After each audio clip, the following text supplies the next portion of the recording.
Hey everyone, welcome back. My name is Sam. And I'm Melissa. I grew up in the FLDS community. It is a polygamous group run by Warren Jeffs, and I moved out when I was 18 years old. I was raised LDS. Sam and I have been married for almost 9 years and have 2 beautiful kiddos. We do. And today we are back. We are going to be responding or reviewing the second episode of the Shiny Happy People. Shiny Happy People. See if I can get that right. Following the Duggar family. Yes. Whoa. Okay, so this is just episode 2. Like, every time we think, okay, maybe we could watch like a couple episodes and reviewed more at a time, and we just can't. There's like so much information every single episode. We thought there was a lot in the first episode, but the second one, I mean, it's a lot. So this might be a little bit longer of a video this time, trying to cover all of these points that we found very interesting. Yeah, it is. It's crazy. But we will get into it. And I'm just going to kind of follow how it went in the episode. So they kind of jumped around a little bit, but we'll just try to stay with them. Yeah, with how they went. So at the end of the last episode, it was talking about Josh Duggar, and it did pick up right back with him talking about how he had molested multiple girls. They don't really talk about the other girls. They just talk about the fact that some of them were his sisters. It was crazy to me that the cop, they talked about in episode 1, that the cop, just said, oh, don't let it happen again. Just kind of let it slide. Mm-hmm. And they thought it was because he was a friend of Jim Bob's. That's what it said. But when this all came out, that cop was in prison for 56 years for child pornography. So obviously he had huge issues himself. And then let Josh go free without any, repercussion at all, because he was in the same type of thing. I mean, it's just sickening that so many people were involved and kind of brushed it under the rug. Yeah, obviously his parents at that time were claiming that, he had already gone to the institute and been rehabilitated. The first episode, the other parents were like, we don't think that's a thing that could even happen. Like, it was such a short stint there, and they brought him back for PR reasons, but that's what they said. Then the sisters had an interview with Megyn Kelly, which they go over again at the end, but really, they didn't have a choice. Like, they were trying to stand up for their brothers. Their family was all trying to continue to get the show on. They talked a lot about how their dad really wanted the money from the show. They wanted the show to continue to be successful. They were doing everything possible, and so the girls in the show are saying that they had the choice, but do they really have the choice when their entire lives they've been told to obey their parents, and this is something their parents need from them to try to make the family look better? Yeah, and they even said, the sisters, that there were 2 sisters that said that they had been in some way molested by Josh, and it sounded like that they didn't really know that it had happened until he came out later and said something about it. Who knows all the details? It doesn't really give all the details with that. Yeah. But the 2 sisters that were on the interview, they said that we felt like it was our duty, like we had to protect our family. Yeah, which, yeah, it's just so sad. So everyone, they even said it on the internet, people are like, oh, he made a mistake when he was younger, this and that, kind of making excuses. Then it comes out that he's on Ashley Madison, because this is all coming out after he is married.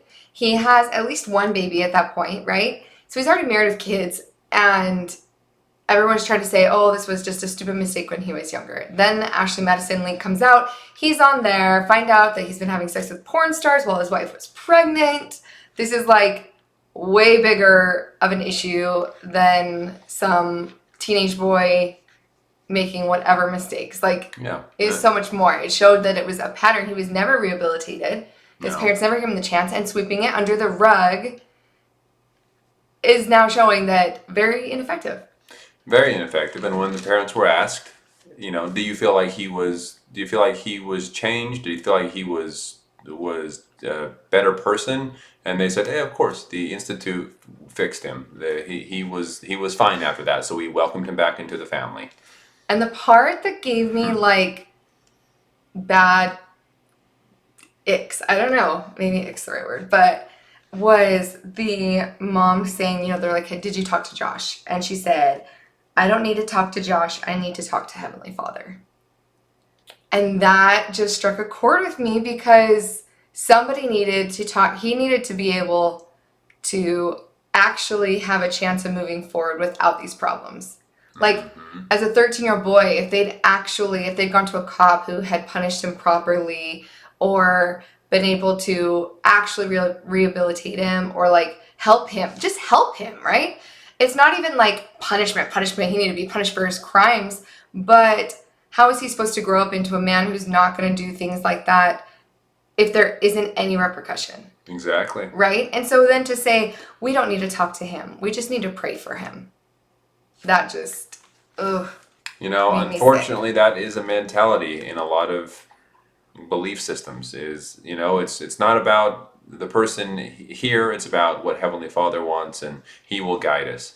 But there are instances where it needs to be taken care of, and there are right ways to go about doing that. And that, in some cases, is turning him to the authorities, whatever the punishment might be. But he needs to be shown that it's not okay. You can't just live this way and get away with it. Yeah, so that was hard to see. Then they had a lot of ex-members of the IBLP that were talking a lot about the religion, which of course is the most intriguing part to us. Right. Talking about the homeschooling situation. I know we had touched on that a little bit in our last episode, about the fact that Sam was homeschooled, I was homeschooled. And just talking about the fact that like the homeschool curriculum was very, very short, or like just very condensed. And even though they tried to claim that it would be the equivalent of a high school diploma, but it was very, very small.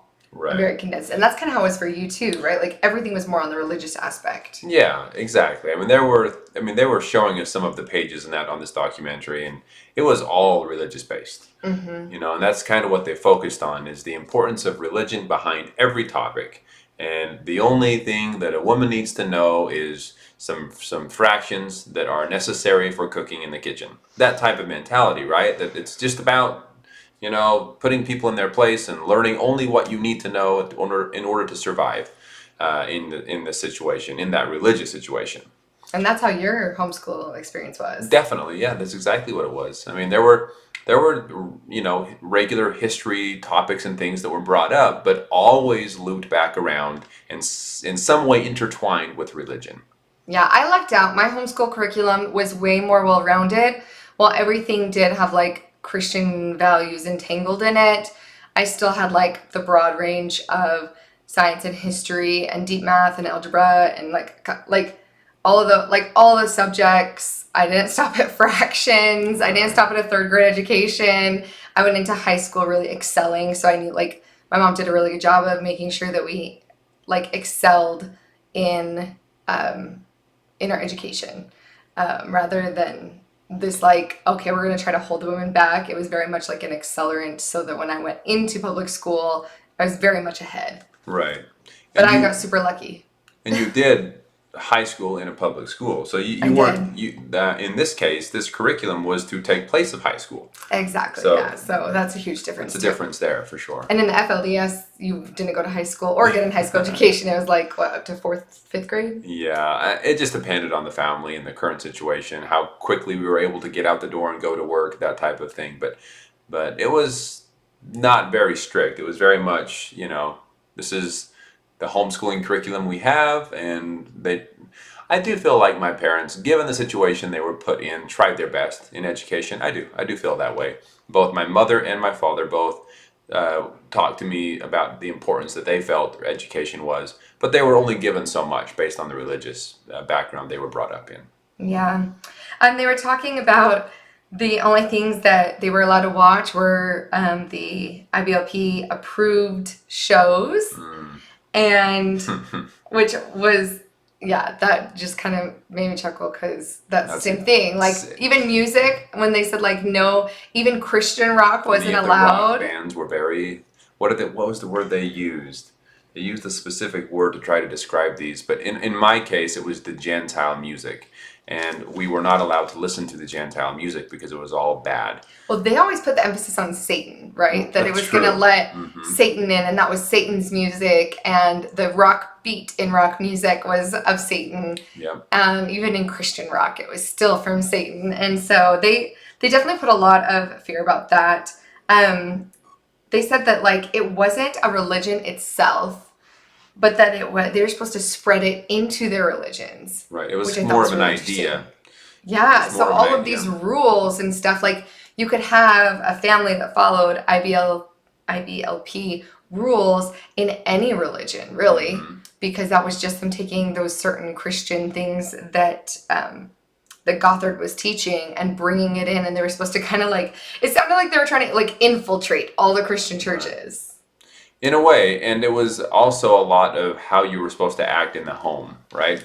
So I don't know how much these people brought the idea into their own churches or if they just kind of lived that way in their own home, but it definitely was very different from what you would typically hear from another Christian denomination. Yeah, because Gothard wasn't a pastor. No.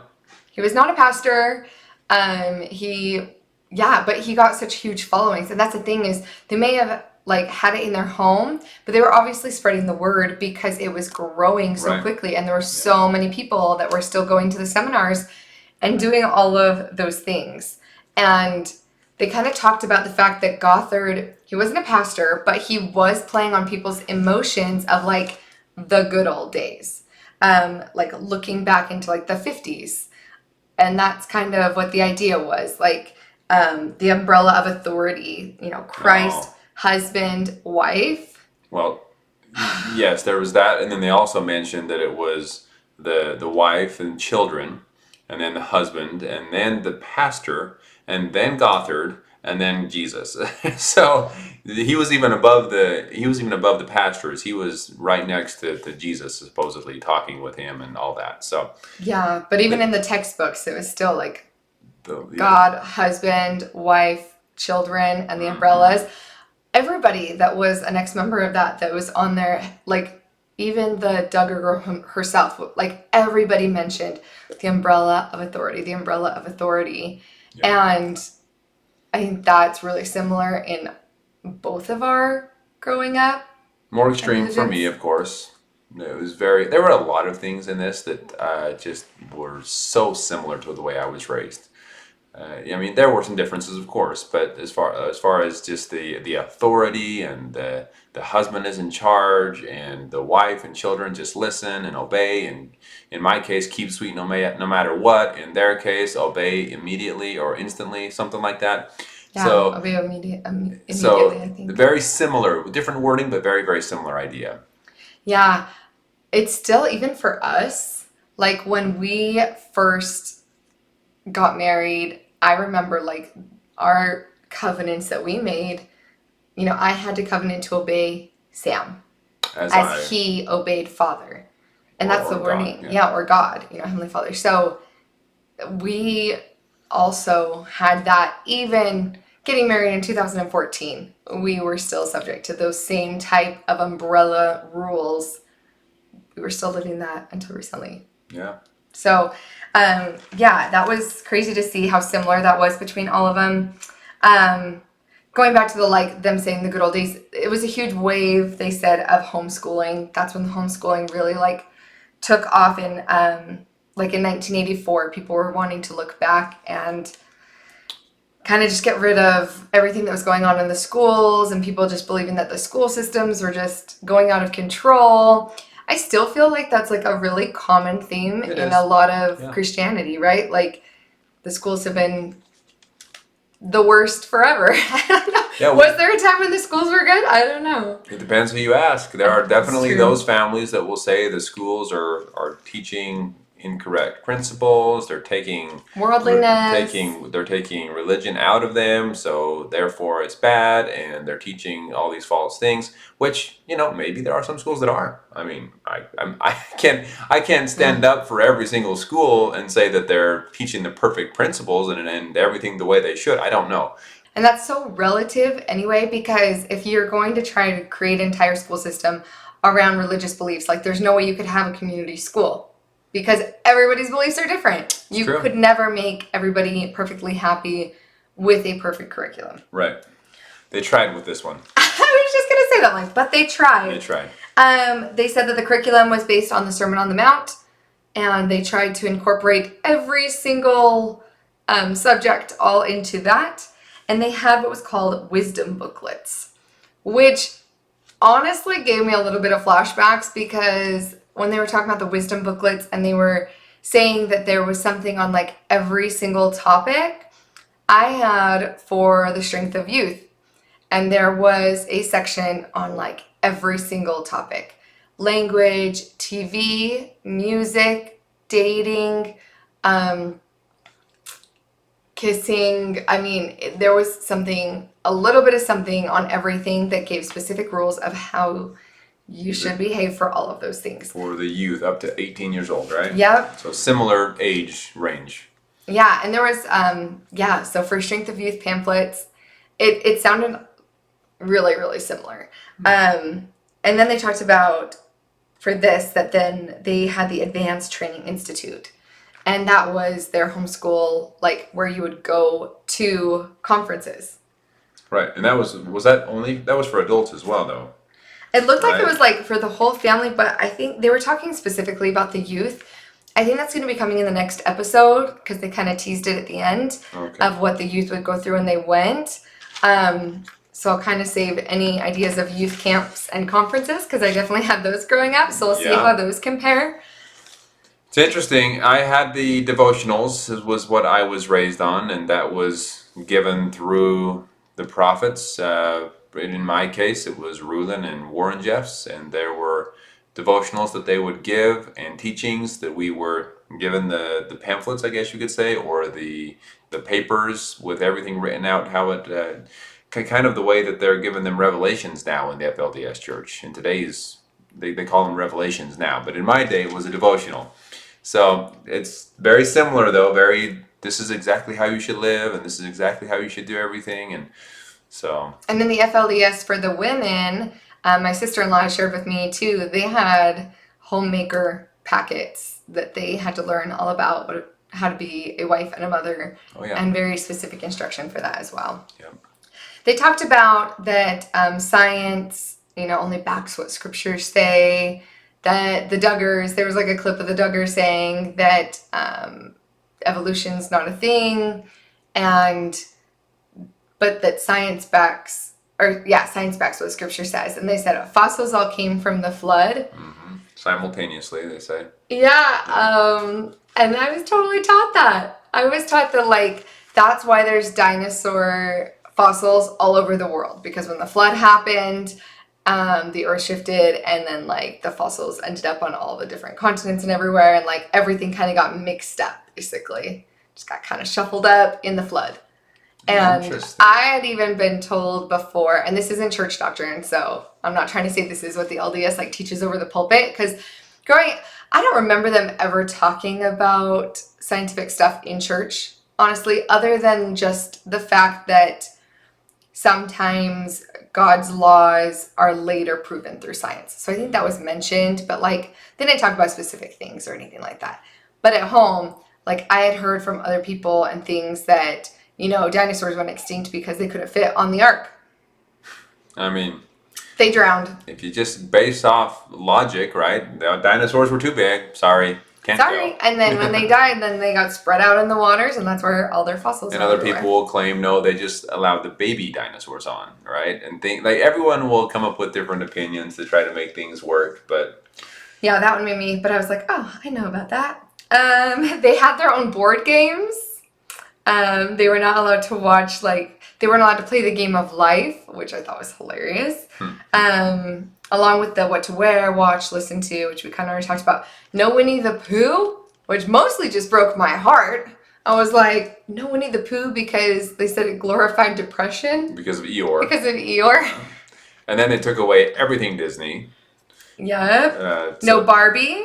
Yeah. Okay, the Cabbage Patch Doll thing, though, that was like weirding me out. I had heard something weird about certain families not doing Cabbage Patch Dolls, and I couldn't remember the reasons, because that was like kind of before. I might have had one that my mom had or something like that, but like before my time. But the Cabbage Patch, they said that the CEO or the owner of the company would go and do witchcraft, and that he would curse all of the Cabbage Patch Dolls with demons. So then that would go into your home and curse your home with And demons. curse your home with demons. Yeah, and it showed like a signature imprinted on the doll. I don't know if that was the signature curse or what. I don't know, but it did zoom in on one of the dolls with that writing. Yeah, I think it So. just wrote Cabbage Patch, didn't it? Probably. Anyway, Probably. yeah, so very extreme views on the way that evil could get into your home. Like if Winnie the Pooh and Cabbage Patch Dolls are like your biggest fear in this crazy world, as crazy as it can be, then I'm like, you're grasping at like the wrong things. Like there are actual real problems in our world that are like way beyond Winnie the Pooh and Cabbage Patch Dolls. Like let's focus to like making sure our like sons don't molest our daughters, you know? Yeah. Like at a basic level. Like let's go for the good old basics here. But they would use these different things, these very, what most people would consider innocent, and switch it in a way that would make it seem like it is because our boys and men are seeing these things that they are molesting the girls because they are being tempted by shorter skirts or whatever it was. They would switch it and make it seem like almost anything in this world was evil and tempting the man to do evil and bad things. And that leads right into the next thing of the fact that they were talking about how we want everything to be, we want our countenance to be noticed. Mm-hmm. That was a big thing, you know. There's a hymn about that. Oh no, it's not a hymn. Have you received him in your countenance? It's a church song. It's a church song, but though. I don't remember all the words, but I do remember that. Received his image in your countenance. Yeah. Have you? Beautiful. Well done. Well yeah, sung. I'm not a singer, but yeah. Oh my gosh, sorry. That was like a quick flashback in real time. Yeah, that was something we were also. So there were songs in our religions as well that were talking about that. Talking about the countenance. Yeah. Well, and it was obviously taught in both, more extreme in mine, but in yours as well, that modesty and the way you dress is very important, and if you don't dress modesty, you're tempting the boys. Like that was taught for you as well, right? 100%. It was our responsibility to make sure that the boys were not tempted. It was our job to draw lines if they tried. I feel like while growing up, the purity culture that I grew up with was that it was our job to keep boys in check like every step of the way. You know, like it was our job not to dress certain ways so that we wouldn't tempt them. It was almost assumed that like a guy was going to try to go too far. So you needed to always be ready to stop them. It was always your job as a girl to draw the lines all the time. And yeah, like it was the same thing with the Duggars, right? Like, and we were taught as boys in these extreme religious backgrounds that we had. We were taught that lusting after girls and looking at girls, and that was bad too. So we were also taught that we couldn't look at a girl. And in my case, I mean, they were wearing practically gunny sacks to make them not look attractive. That was kind of the whole idea. But even then, we were told, don't look. Because, I mean, in my case, marriages were all arranged and all of that, so we weren't even allowed to consider dating or looking at a girl. Yeah, modesty in the eldest. I mean, I remember it kind of shying away because I remember there was a point where they talked about, like, in the 90s, too, where, you know, not even to have your shirt be tight. So, like, then when camisoles, like, when you would wear, like, a tank top under other shirts, but then, like, Abercrombie & Fitch... and those tight shirts. I remember being like the form-fitting, the super tight shirts. Yeah. And they were t-shirts, they covered our shoulders, right? But it was like you're on the edge because those are a little tight. And then they kind of stopped talking about that, thank goodness. But it was definitely, very, very strict modesty. Here in the Duggars or in the IBLF, IBLP. IBLP. I still can't get the acronym. It's tough to remember all the different acronyms in that. Yes. The LDS acronyms I got down. I know we have a million of them too, so I'm sorry for everybody that hears ours and thinks, I can't keep track of those. That's how I feel with the Duggars. Yeah. But the shorter the skirt, the stronger the eye traps. So they kept calling them eye traps, you know. And they weren't talking about like mini skirts. They were talking about skirts that come up mid calf. Yeah, like if a slit went up super to your short. mid calf, that was an eye trap. And then when they said that they were showing them, like, okay, circle the eye trap, like, oh, this woman's wearing lace, so that's the immodest part, or this has a slit up to her calf, so that's the immodest part. And they're like teaching. This is in school. This is This is part the of the part of the curriculum. homeschool curriculum, Yeah. right? They're teaching them to like learn to be judgmental, right? One, because here's the thing when it comes to judgment, I think it's easy for any religion to say, we don't teach judgment. Like, we believe in loving everyone, right? That's a lot of times copped out with that. Believe in loving everyone. We wouldn't judge someone.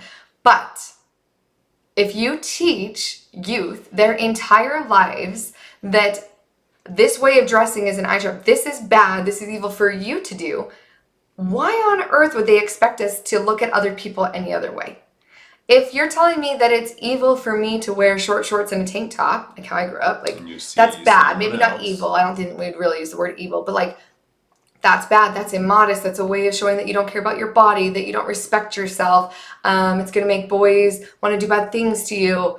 All those type of things. How are we not going to project that, oh, if that girl's wearing short shorts and a tank top, that means all the same things about her. She must not care about herself. She must not care about her body. She doesn't respect herself. She's probably sleeping around. You can't distinguish. You can't teach one thing and then be like, but I still love them. No, you're still judging them, most definitely. Yeah. And in this religion, or not religion, in the Institute, it was a lot more clear cut that they were very much teaching judgment No, and shaming. 100%, 100%. And I feel like all of the extreme religions teach that it's important to judge. Really, because you have to judge yourself. So of course, if you're judging yourself, you're going to judge others. It's just the way it goes. And yeah, and honestly, I believe that people that are this strict about every little detail cause way more harm than they do good. Because if you tell someone not to think about something, you're the one that put it in their mind to begin with. In a lot of cases, I mean, I've been to other cultures where certain things weren't as big of a deal as they are here where we live. And at first, it was like, whoa, I can't believe I'm even seeing this right now. But after you live there for a while, those things don't become a big deal anymore. You just kind of, whatever, this is normal, this is life, and it's not like it's a bad thing anymore. It just is normal. And, so I think that in some cases this happens in extreme religions where they make things that aren't a big deal, therefore bad, and therefore people do cross those lines and do bad things that they shouldn't be doing. Yeah. And they even talked about the fact that, like, a lot of these things were grooming perfect victims, and that by teaching that the guys are always watching and that they have eye traps and that you are one eye trap, like, How dare you exist? how dare, right? Or, I mean, in my church, it had been quoted, like, general authorities had said that if you show your shoulders, that you become pornography. Okay, that was in a general conference over the pulpit. And that's very disappointing because, yeah, you're teaching girls that they are that. And then when things happen or they become victims, they internalize that and think that they aren't victims, that they deserved it, or that, yeah, you're victim blaming basically. And it's just so frustrating. And then on top of that, and they talked about this later, but that all of the authority, the whole idea that you are constantly supposed to be obedient, constantly just listening to authority, then when bad things happen to victims, they also are not going to talk about it because if their authority figure is the one that's doing it to them, if it's their church leader, if it's a family member, if it is a man, period, sometimes, then they're going to just accept it as how it has to be because they've had to be obedient about it their entire lives. Right. They're going to convince themselves. I saw this where I grew up. The women are going to convince themselves that it's okay. They will tell themselves enough times that it's okay that they start believing it themselves. And or they're just afraid that if they do speak up that they will just be chastised or sent away or punished Go to hell. or punished in some way, or even worse, that they a lot. Oh man, fear is a real thing in these types of groups. They live on fear. It's all about fear, really. And that's the way they're taught, is if you do this one thing, you're going to hell. If you don't do this, you're going to hell. And it's just a lot of fear of what's to come after this life. Yeah. And in the Duggars situation, it wasn't any different. Like, hell was very vivid, they said, a lot of fear of destruction. I really liked what one ex-member of this group had said, and she said, self-examination makes it impossible to challenge the system. Meaning that if you are constantly worried about being perfect, and because you can never be perfect, you're constantly self-examining. Again, growing up how I did, like, okay, am I being modest enough? Or if somebody makes a comment about my body, that's my fault. Maybe I wasn't modest enough, or this or that. Like, all those things, if you're constantly thinking of how you can do better, because nobody's perfect, so it's gonna happen, and you're constantly reflecting on yourself, you don't have a chance or the energy to take a step back and be like, maybe I'm not the problem here. Maybe there's a bigger problem. Yeah. And I thought that was really that just they a don't good have thought. time to even consider that the institution or the church isn't good because they're focusing so much on themselves. On themselves needing to be better. Needing to be better, and that they're not good enough, right? Yeah. Made perfect sense to me too. Yeah. They touch on spiritual gifts. I did think it was interesting that they classified these spiritual gifts into like two categories, right? There was a prophet or a mercy. And magically, somehow, the men ended up being prophets and leaders, and the girls ended up being mercies and followers and people Mercies who could... in the sense that they could take on all the burdens, that they were blessed with a gift to take on all the burdens of those around them and be the support for them.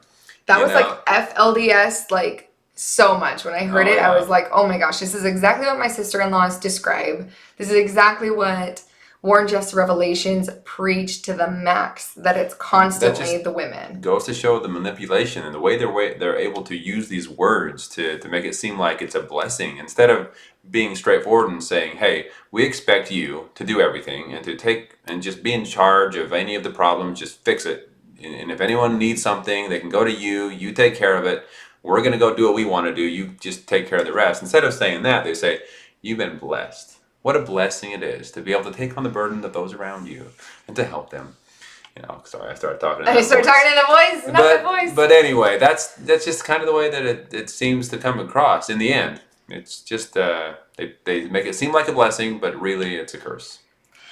Yeah, there's so much more that could be said about that. I know. But we don't have a million hours to talk about the patriarchy. We don't have enough time in the whole world. So we'll just move on. But but I was going to say with spiritual gifts, they had very specific. Growing up the LDS church, we were definitely taught that we had spiritual gifts. But there was much more broad range of, like, anything could be your spiritual gift. It could be power of music, if you could play music well, being able to touch people. But just like in here, they talked about spiritual gifts were always used for ministering. And I would say that was the same in the LDS, where whatever your spiritual gift was whatever you could use, the talents in your life that helped you minister the gospel. To help spread God's word in the church. And yeah, exactly. Yeah, so I mean, even like my brothers, they both served missions, foreign missions, and they spoke the languages really well. And people would be like, oh, what a spiritual gift to be able to, like, pick up languages, very hard languages, easily.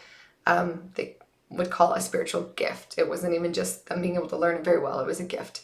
Yeah, and I feel like that was pretty common. Yeah. Was that common in FLDS? Did they talk about spiritual gifts a lot? Yeah, I mean, it was brought up, but it wasn't... we weren't... He chuckles when he gets really uncomfortable. Like, when it's about to be something that you're like, this isn't funny. I don't know how to say it. Yeah, it's not funny. It's not funny. It's that really there wasn't an opportunity to show your gift in the FLDS church. You were supposed to do what you were told, right? Your gift was obedience, period. Everyone's gift was the same. Everyone's gift was obedience, and that was that. So that's why I chuckled in, not in a funny way, but that's just discomfort. But yeah, I don't know if, the idea of spiritual gifts is such a bad thing. I mean, the idea of you are blessed with certain abilities in this earth, that's great, and I believe that people are, right? Yeah. People definitely have certain gifts, but institutions or churches sometimes will take that and twist it in a way that makes it seem like you were given that gift for The this one service of purpose, that for this organization. one organization, this one church, this one thing, instead of just saying, wow, what a talent, how amazing, you're blessing the world with that gift. Yeah, that's a good way to put it, babe. The last part, which is so hard for me to talk about because it makes me sick, physical abuse, particularly children. Talking about spanking was a really big deal. I thought it was interesting that they mentioned another name, and I should have written it down, but like it wasn't Gothard himself. Like he also talked about it, but it was from another guy specifically, this one guy's book. And this other guy, that all these same people from the Institute also followed this other guy who taught about spanking. So I guess it would have been a guest speaker for the Institute of some sort, or maybe one of the leaders, but it didn't. I don't remember the name of the person. Yeah, it was from a book, but spanking until they stop crying, which is just absurd. They said that the Duggar is called beating encouragement. Oh, I'm sorry. I thought you were referring to the person that was showing how to spank a child on No, stage. I think that was Gothard. Was that Gothard doing it? Or I thought it was another man. But I don't know. But either way, it was the same institution. yeah, and it was very clear that like everybody was in the Institute was also following these other practices about spanking, which is kind of the point. But they were talking about like the Duggar is called beating. They called it encouragement. Like, do you need some encouragement? Do you need encouragement? The worst, like, again, I have a hard time.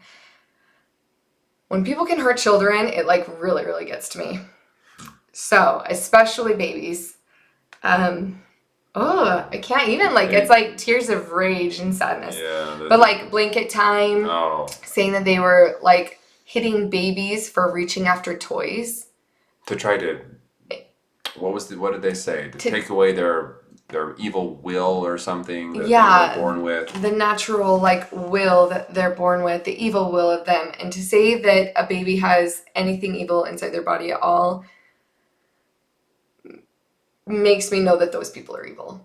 Like anyone who thinks that there can be an evil bone in a baby's body and try to punish them for grabbing after a toy.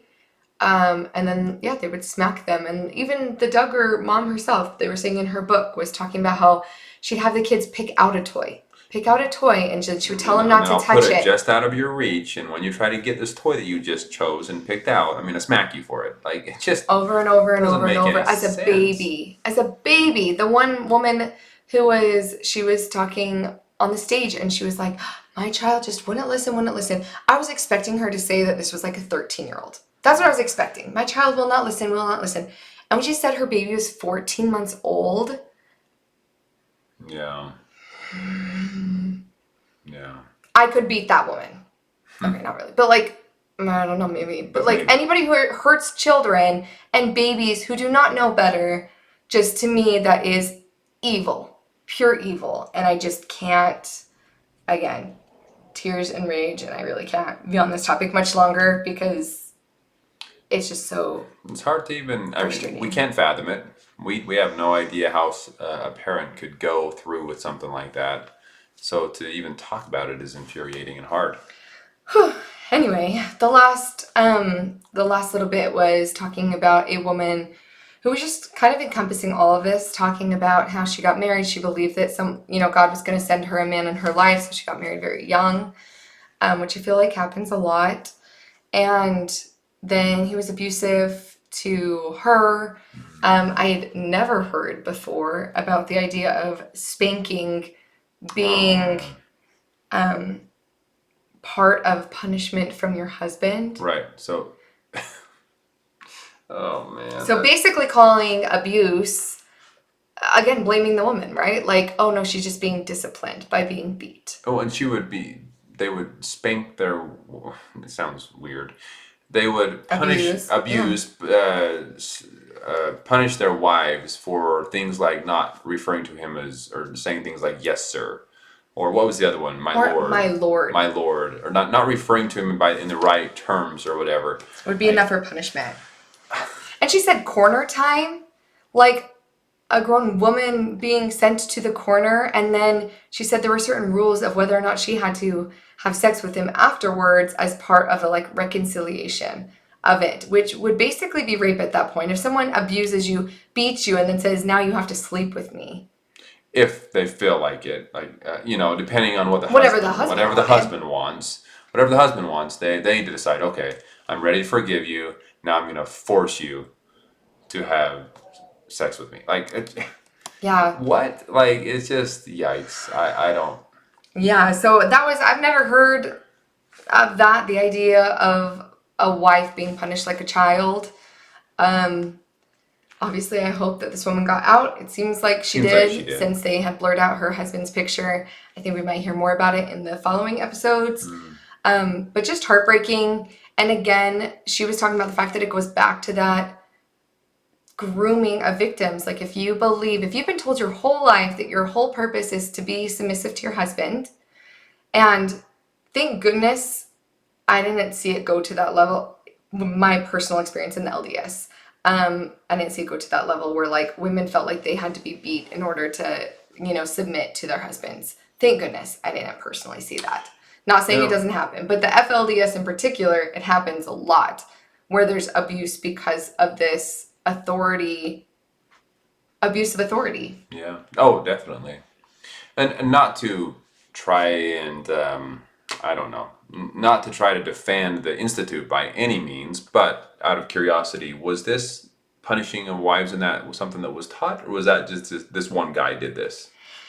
I don't Because we know. have to be fair, right? Nope, that is fair. I don't remember them saying, so the spanking definitely was taught. She said that if you read the material, there was no age limit. Obviously, that's going to be interpreted by family. Right. So I think there's wiggle room. I wouldn't say that it didn't make it sound like the Institute was over the pulpit saying like, also you can do this to your wives. So that is a valid point. Every family is going to be different. Right. Well, not only family, but there are just some very abusive men out there in every walk of life, religion, and belief. So, True. If this one woman is saying this happened to her, I don't remember her saying that everything that happened to her was taught in the institution. So that's where we have to say, well, maybe some of it was it was a bad guy. Yeah, definitely. I think she was just saying that, like, overall, she had been very well groomed because of her beliefs in believing that she was supposed to be just completely submissive all the time, her entire life, led up to her allowing abuse, I guess. Oh, yeah. And again, you don't want to blame her. Like, she's the victim.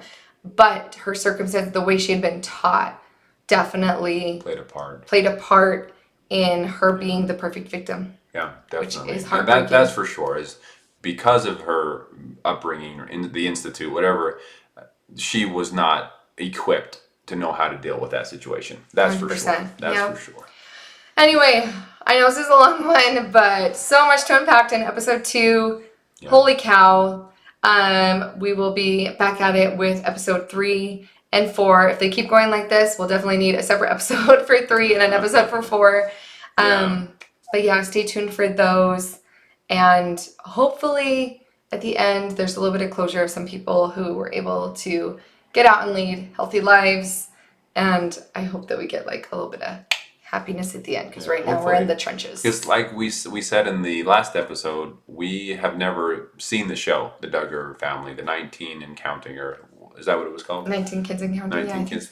So we never watched it. So, and honestly, we haven't done any Googling to see what's going on. We want to watch it and just talk about it based on what we see in this show alone. So I don't know if the Institute is still active, if that's still going on. I don't know anything about how it all ends. We've been trying to put the shutters on, so and just... we're going to stick with that. I know all of you are probably Googling things, and I wish I could too, but we want to stick with the show, and then we can talk more about all the stuff that happens afterwards later. Yeah, so thank you all for watching, and feel free to leave comments if there's anything else that like we've talked about relating to our own experiences that you're interested in and would like to hear more about as well, please leave those in the comments. Yes, and thank you all so much for your comments. We really do appreciate it. Sorry if it takes us a while to get through some of those comments, but we love reading through them and seeing those. So thank you all so much. Thank you so much. We'll talk to y'all soon. We will talk to you soon.